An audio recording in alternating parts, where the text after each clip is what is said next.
জরাসন্ধের জন্ম রহস্যের কথা আমি আগে বলেছি। যারা যারা আমার আগের ভিডিও দেখেননি তারা অবশ্যই দেখে আসবেন। জরাসন্ধ যে বীর ও শক্তিশালী ছিলেন এই সম্পর্কে আমরা আগেই অবগত। তিনি ৯৯ জন রাজাকে তার রাজকক্ষে বন্দি করেছিলেন, তাদেরকে শুলে চড়াবেন বলে তার এক যজ্ঞের জন্য। সেই যজ্ঞাহুতি দেওয়ার জন্য তিনি ৯৯ জন রাজাকে বন্দি করেন। ভগবান শ্রীকৃষ্ণ পাণ্ডবপুত্রদের সঙ্গে পরামর্শ করে এক ব্রাহ্মণ ছদ্মবেশে ভীম ও অর্জুনের সঙ্গে জরাসন্ধের রাজ্যে যান এবং তাকে মল্লযুদ্ধ করার জন্য প্রতিহিত করেন।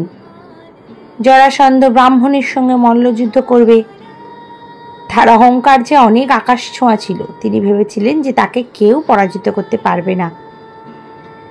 তখন ভীম রাজি হয় মল্লযুদ্ধতে।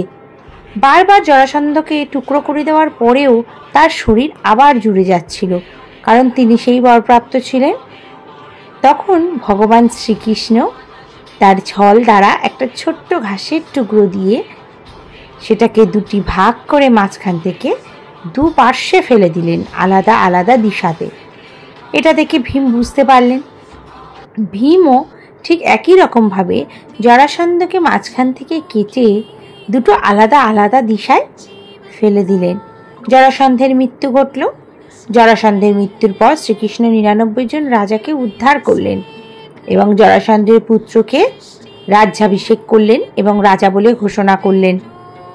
জরাসন্ধের পুত্র ছিল পাণ্ডবদের একান্ত আনুগত্য ও একান্ত মিত্র। এই ছিল জরাসন্ধের মৃত্যু রহস্য। গল্পটা ভালো লেগে থাকলে অবশ্যই চ্যানেলটা সাবস্ক্রাইব করুন।